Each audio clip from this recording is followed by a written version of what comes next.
Sandra Almeida, da Associação Renascer, com sede em Carnaxide, Oeiras, mas também aqui com uma filial em Aveiro, no Concelho de Oliveira do Bairro. Sandra, bem-vinda ao Abrigo. Vamos falar um pouco da vossa associação, dos vossos projetos, mas primeiro vamos conhecer como é que tudo isto começou. A associação nasceu em 99, saiu em Diário da República nesse ano e começámos a trabalhar em 1999. Portanto, já é uma instituição com alguns anos e alguma presença como IPSS. No início, portanto, do qual eu não fiz parte da instituição, trabalhava-se diretamente com toxicodependentes, só em Lisboa, portanto, só havia a delegação em Lisboa, e ela começou realmente a expandir-se também com casas de desintoxicação a nível nacional.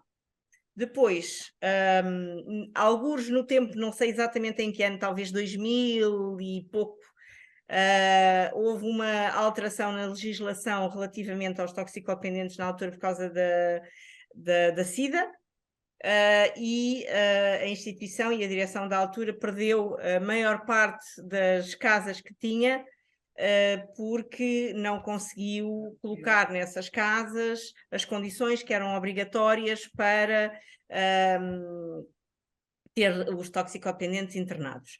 Depois dessa estrutura que balançou muito a instituição, ficaram com esta casa, que é a casa que ainda se mantém em Valejas, mas pronto, também perdeu ali, depois perdeu o foco, perdeu essa especialização na área da toxicodependência e ficou só a trabalhar com sem-abrigo, sem técnicos e muito virada para dentro. Portanto, todas as relações e toda a dinâmica que ela tinha na área, na altura da toxicodependência, foram-se perdendo, e até que em 2007, 2008, a direção da altura descobriu-se que a coisa não estava a correr muito bem, houve saídas da direção anterior, foram nomeados pessoas novas para essa direção. Na altura todos nós estávamos envolvidos já, portanto em 2007, 2008, e teríamos uma opção: ou a IPSS fecharia, ou então nós iríamos ter que pegar na instituição e tentar recuperar a todos os níveis, a nível social, a nível financeiro, e assim foi. Aceitámos o desafio. Na altura éramos 6 casais com áreas diferentes que estavam a tentar equilibrar a instituição. Depois um dos casais saiu, depois a coisa ficou ali centrada em dois pilares, que é o presidente e o vice-presidente, que ainda são atualmente o presidente e o vice-presidente, e depois comigo na parte mais técnica e administrativa, no sentido comercial, porque esta instituição, ela autossustenta-se, portanto nós não recebemos nenhum apoio mensal do Estado, e portanto era preciso recuperar as contas e fazer com que nós conseguíssemos manter a instituição financeiramente, mantê-la aberta. Então, a partir de 2009 houve uma total reconstrução, remodelação da instituição. E pronto, portanto, começámos a trabalhar especificamente com homens, portanto ela até lá era uma casa mista. Começámos a trabalhar só com homens dos 18 aos 40, 45, e em situações de vulnerabilidade social, que isto é uma simbologia que acolhe muitas circunstâncias, não é? Portanto, estamos a falar desde a violência doméstica, a sem-abrigo, toxicodependentes que tenham vindo de um CAT ou de um centro de desintoxicação. Portanto, não trabalhamos com os toxicodependentes diretamente, ou alcoólatras. Portanto, há aqui um grupo de possibilidades. A única exigência que a instituição tem é que realmente esses indivíduos que queiram entrar no nosso programa queiram realmente ser transformados. Nós acreditamos que a transformação e a mudança é de dentro para fora. Não é dando circunstâncias e condições melhores que a gente vai conseguir mudar a nossa vida. Não, primeiro nós temos... São casas de acolhimento, as pessoas passam São também casas a de viver acolhimento. convosco. Isso. São 2 casas de acolhimento, uma em Valejas e outra aqui em Oliveira do Bairro. São casas pequenas, portanto, não têm a ideia da comunidade, não é esse o princípio. Quantos utentes tem por cada casa? 10 utentes. A de Valejas dá para 13, aqui a de Oliveira do Bairro dá para 10. Sendo que mais do que isto é muito complicado já gerir.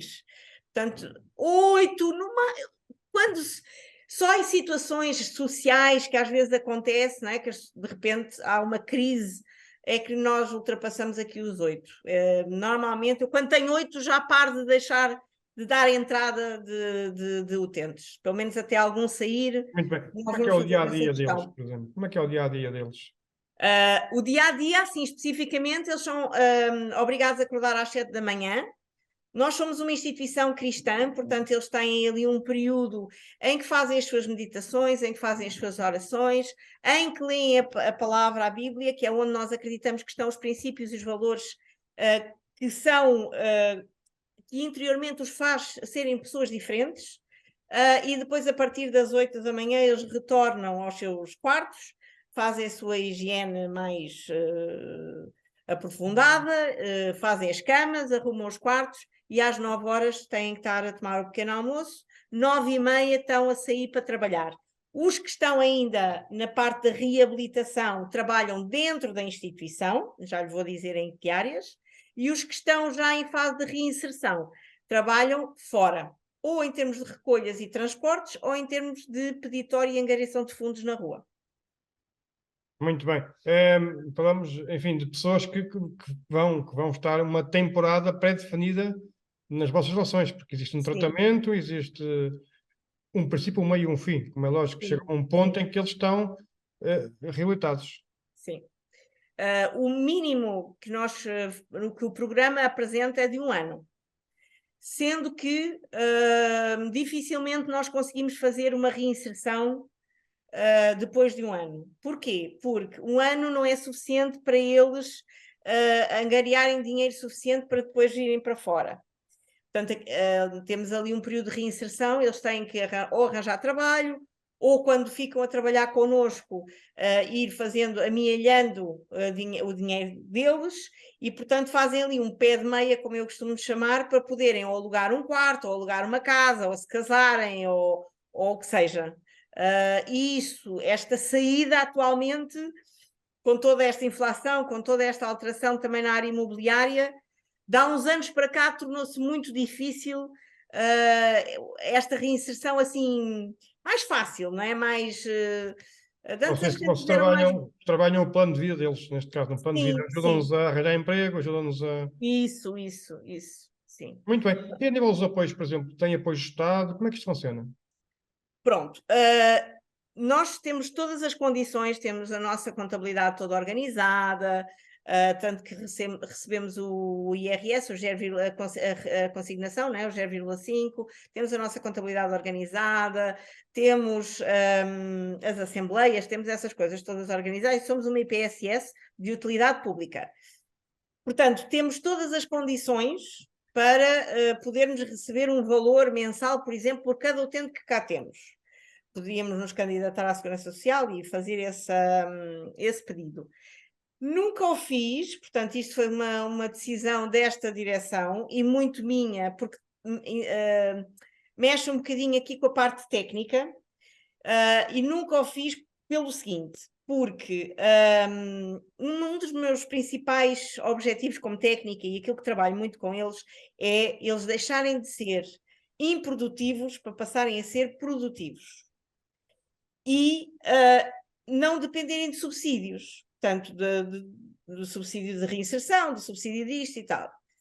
O que é que acontece? Quando eu, como instituição, recebo esse apoio, eu, como instituição, tenho pouca autoridade para lhes dizer que eles têm que ser produtivos.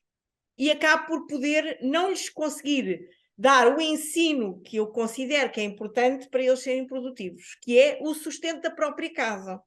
Então, enquanto eles estão na fase de reabilitação e de reinserção, eles próprios, o trabalho deles, seja aqui dentro, seja quando eles já vão para fora e já recebem um valor, eles sabem que contribuem para esta casa, que neste momento é a casa deles, é a família deles.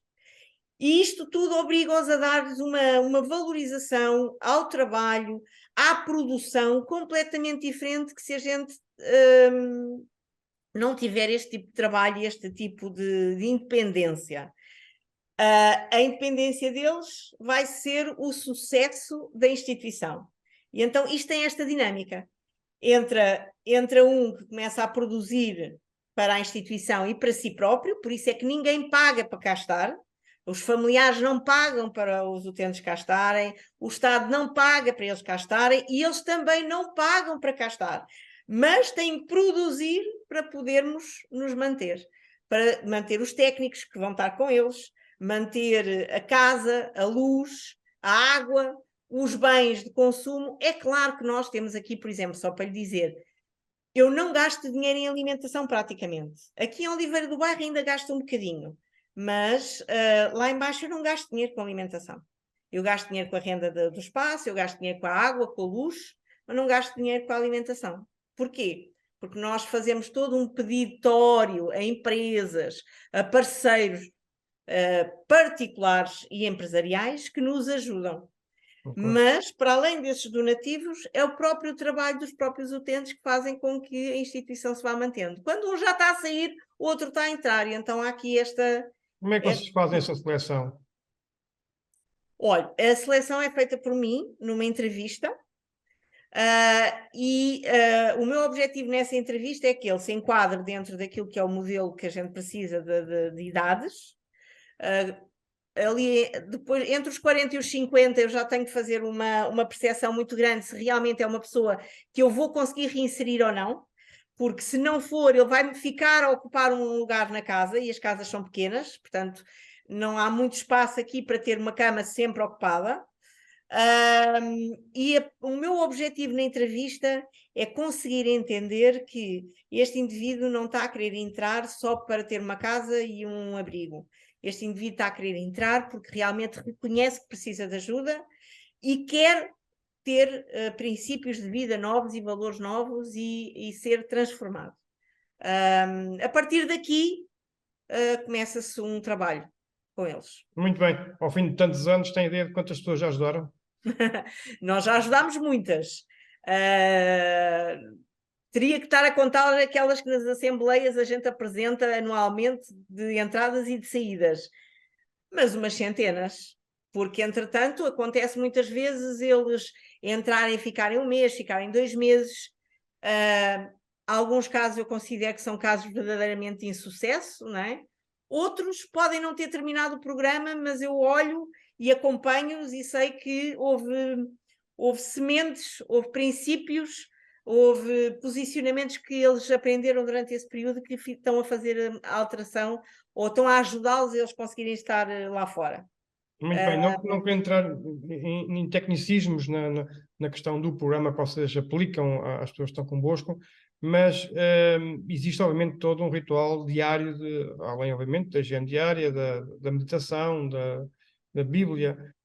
Existe algum tipo de tratamentos que eles fazem ao longo do dia, psicólogos, com técnicos? Sim, nós temos semanalmente 2 tipos de terapias. A terapia individual, e eu chamo de terapia porque é mais do que é um tipo de trabalho um bocadinho mais de desenvolvimento pessoal a nível de coach, a nível de desenvolvimento pessoal individual, e depois existe a terapia de grupo, onde nós tratamos aqui alguns valores como a partilha, como a amizade, como o perdão. Existem vários temas que em grupo são fundamentais serem tratados, porque eles depois, quando tiverem as suas famílias, vão precisar desses valores e desses princípios para poder ter a sua própria família, o seu próprio espaço.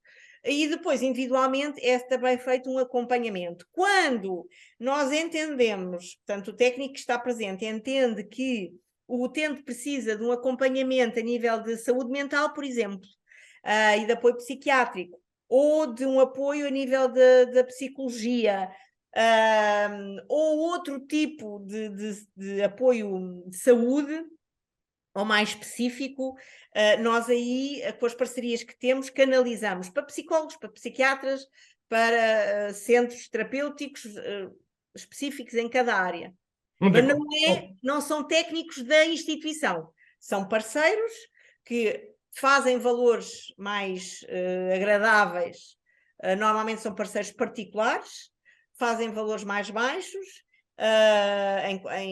em consideração a nós sermos a instituição, não é? E acabam por acompanhar os nossos utentes. Ou então, porque nós temos parcerias com o Ministério da Justiça e trabalhamos também com reclusos, acontece muitas vezes serem acompanhados por médicos estatais. Portanto, o Egas Muniz, o Centro de Psiquiatria ali do Dafundo, isto lá em Fazem umas Lisboa. parcerias. Muito bem. Qual é a média de idades neste momento que os vossos estudantes têm? Normalmente, a média de idade é dos 25 aos 40.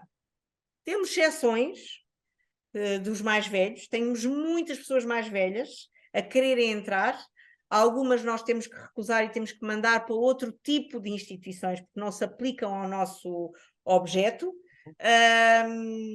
mas temos algumas pessoas mais velhas a quererem entrar, algumas entram, quando eu percebo que eu consigo fazer a reinserção delas, ou mesmo que demore mais tempo, e novos. Temos uma situação ou outra, assim dos 20 anos, 21, temos uma ou outra situação, mas são mais raros. São mais raros. Muito bem. E após a sua reintegração na sociedade, ainda os acompanham? Como é que se processa Sim, depois? sim, acompanhamos, porque isto traz laços depois muito fortes.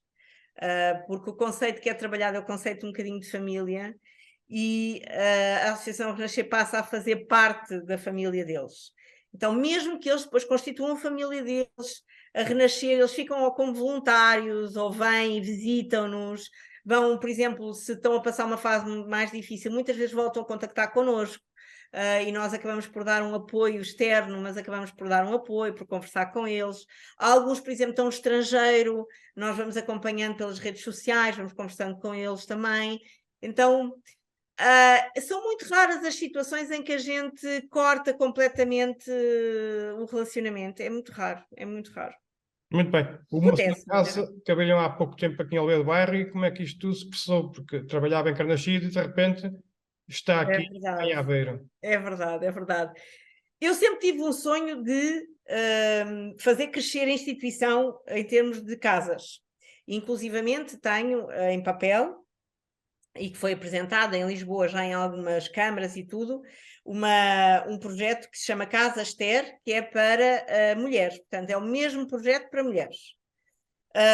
Mas achava que fazia todo o sentido estas casas serem... não alterar o formato, continuar a manter casas pequenas, mas poder cobrir o território nacional. E as coisas acontecem, não é?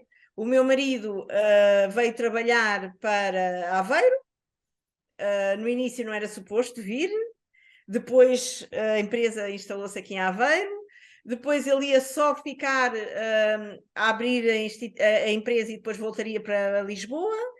Entretanto, as coisas começaram-se a proporcionar e que tal, e vamos viver para Aveiro. Realmente Aveiro é uma cidade magnífica, maravilhosa, e nós já somos cinquentões, portanto já queremos mais descanso e esta cidade é muito mais calma do que Lisboa.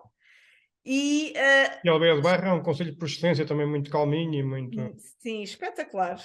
Tanto ele está na Taboeira, nós vivemos em Eixo e a associação acabou por ficar aqui em Oliveira do Bairro. Nós já fazemos parte das redes sociais da Câmara de Oliveira do Bairro e também das redes sociais da Câmara de Aveiro. Já somos uma instituição reconhecida da rede social deles, tanto de uma Câmara como de outra. Isto ainda não temos um ano que aqui estamos, não é? Portanto, acho que estas conquistas têm sido muito, muito boas. É o dia a dia. E o que é que poderão ainda crescer mais? O que é que está nos vossos planos? Primeiro preciso de estabilizar aqui esta casa e a equipa que vai ficar aqui a trabalhar, que ainda não está, totalmente. E depois disso, continuo a ter o sonho da Casa das Mulheres. Portanto, esta casa não é a Casa das Mulheres, é uma casa também para homens. Inclusivamente, já trabalhamos com o EP de Aveiro, também com o estabelecimento prisional de Aveiro, já visitamos reclusos lá e já temos reclusos a virem para serem... Portanto, aqui a casa ser também uma casa de saída, não é? Portanto, a gente ajudá-los a fazer a reinserção social. O projeto, assim, que está a longo prazo, médio e longo prazo, é a Casa das Mulheres. Portanto, é um dos sonhos que eu tenho, é poder abrir uma casa com o mesmo conceito, mas trabalharmos com mulheres especialmente reclusas. Não só, mas especialmente reclusas. Não mães, porque mães existem já muitas instituições, muitas entidades que fazem esse trabalho de forma magnífica, mas nós era só ou reclusas ou realmente mulheres que estejam em situação de vulnerabilidade social também. Portanto, esse é o projeto que está em papel só, ainda. Muito bem, e a outra questão mesmo é como é que se consegue pagar uma organização deste estilo? Eu sei que vocês obviamente têm os vossos programas com os vossos utentes, mas é o suficiente para pagar tudo? Uma das coisas que eu tento ao máximo é que os custos sejam baixos. Portanto, nós temos colaboradores a trabalharem connosco, com ordenado, portanto, tudo legalizado, mas o número de colaboradores é realmente um número pequeno. E por isso, o que é que eu fomento? As parcerias, não é? Portanto, precisei de um terapeuta da fala, é um parceiro. Precisei de um psicólogo, é um parceiro. Tenho uma médica que vem cá e que eu ligo caso haja alguma necessidade assim mais urgente, que não dê para ir ao hospital. Tenho uma enfermeira que, se for necessário ir fazer algum apoio local, também vai de formato voluntariado. Portanto, tenho aqui esta rede à volta da instituição que faz com que a estrutura não pese muito em termos financeiros. Tudo o resto, portanto, por exemplo, em termos de alimentação, nós é parcerias. Oxã, Jerónimo Martins, estou agora há uns anos a tentar entrar na SONAI também, e recebemos as quebras destas instituições. Temos parcerias com a Benetton, temos uma parceria agora recente com a OMA, portanto, tudo isto, todas estas parcerias possibilitam-nos a diminuir os custos. E depois temos duas áreas principais, 70% uma, 30% outra. A de 70% que nos mantém é a recolha e a venda, portanto, com a entrega de artigos em segunda mão. Temos 2 espaços sociais, um em Valejas e outro em Oliveira do Bairro, que nós, portanto, as pessoas entram em contato connosco, nós vamos aos sítios, recolhemos os artigos e montamos, pintamos, remodelamos, caso a gente veja que é necessário, e vendemos, especialmente pelas redes sociais, a valores simbólicos. Portanto, acabamos por chegar também a uma comunidade mais carenciada. E vendemos. E esse dinheiro que nós vamos fazendo paga a estrutura da instituição e paga a manutenção dos próprios utentes aqui. E depois temos equipas, normalmente, de 4, 2 utentes ou voluntários, normalmente são utentes, que estão na rua, em locais autorizados, ou pelo MAI, ou pelas câmaras, ou pelas entidades particulares, nomeadamente a SONAI, ou a Oxã, ou o Jerónimo Martins, e fazemos campanhas de divulgação e angariação de fundos.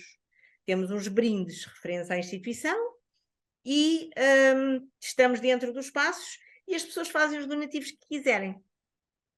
Quando são utentes, já são utentes que estão a iniciar a reinserção e uma percentagem desse valor já vai para eles. Querem tirar a carta de condução? Vão pagar com esse dinheiro. Querem começar a fazer uma formação técnica? Precisam de dinheiro para o passe, para uma série de coisas. Já são eles que pagam desse dinheiro da rua onde eles estão a trabalhar e a divulgar. Melhor do que ninguém, eles são os melhores divulgadores do trabalho que nós fazemos. E também os ajudam no sentido desta fase de reinserção deles. Portanto, estes são os 2 sustentos principais da instituição. Aliás, 3. Os donativos. Também é importante. Exato, muito importante. E estas parcerias, não é?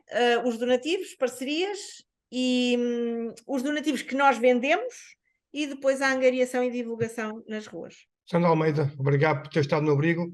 Vamos seguramente falar mais vezes sobre o vosso trabalho. Parabéns, boa sorte.